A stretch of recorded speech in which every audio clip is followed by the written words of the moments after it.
नमः शिवाय।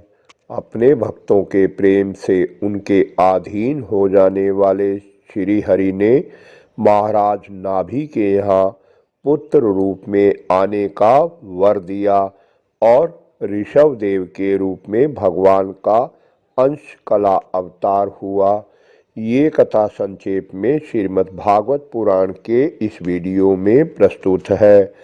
श्री सुखदेव जी कहते हैं, राजन, नाभि नंदन के अंग जन्म से ही भगवान विष्णु के वज्र, अंकुश आदि चिन्हों से युक्त थे। समता, शांति, वैराग्य और ऐश्वर्य आदि महाविभूतियों के कारण उनका प्रभाव दिनों दिन बढ़ता जाता था। यह देखकर मंत्री आदि प्रकृति वर्ग, प्रजा, ब्राह्मण और देवताओं की यह इच्छा होने लगी कि यही पृथ्वी का शासन करें। तब राजा नाभि ने उन्हें धर्म मर्यादा की रक्षा के लिए राज्य अभिषिक्त करके ब्राह्मणों की देखरेख में छोड़ दिया और आप अपनी पत्नी मेरु देवी के साथ बद्रिकाश्रम को चले गए। वहाँ अहिंसा वृत्ति से तपस्या और समाधि योग के द्वारा भगवान वासुदेव के नर नारायण रूप की आराधना करते हुए समय आने पर उन्हीं के स्वरूप में लीन हो गए। भगवान ऋषभ देव ने अपने देश अजनाब खंड को कर्म भूमि मानकर लोक संग्रह के लिए कुछ काल तक गुरुकुल में वास किया। गुरुदेव को यथाउचित दक्षिणा देकर गृहस्थ में प्रवेश की आज्ञा ली।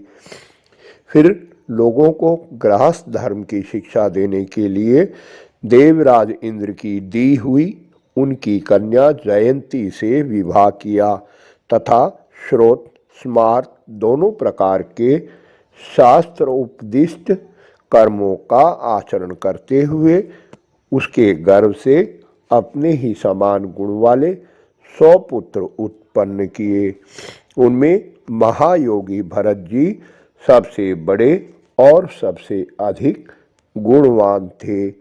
भगवान ऋषभ देव यद्यपि परम स्वतंत्र होने के कारण स्वयं सर्वदा ही सब प्रकार की अनर्थ परंपरा से रहित केवल आनंद अनुभव स्वरूप और साक्षात ईश्वर ही थे, तो भी अज्ञानियों के समान कर्म करते हुए उन्होंने काल के अनुसार प्राप्त धर्म का आचरण करके उसका तत्व न जानने वाले लोगों को उसकी शिक्षा दी।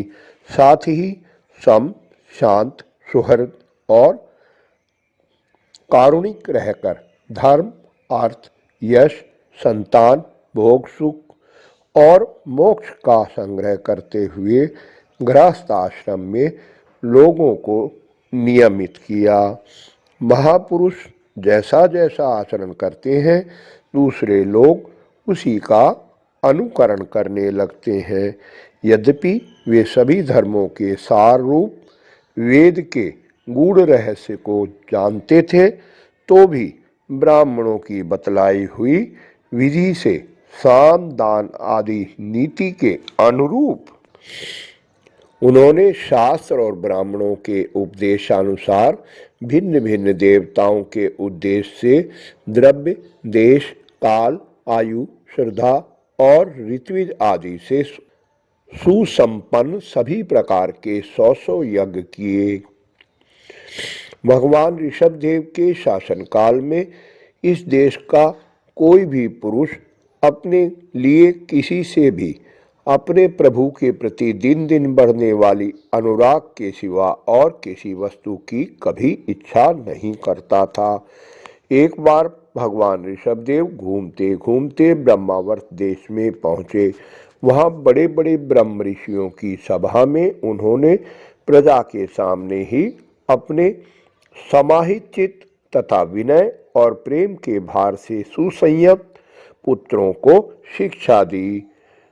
अगली वीडियो में जानिए भगवान ऋषभ देव का ये उपदेश। बोलो श्री कृष्ण भगवान की जय। आशा है वीडियो आपको पसंद आई होगी। लाइक कर उत्साहवर्धन करें, इष्ट मित्रों के साथ शेयर कर धर्म के भागी बने। निरंतर जुड़े रहने के लिए चैनल को सब्सक्राइब अवश्य कर लें। धन्यवाद। आपका कल्याण हो।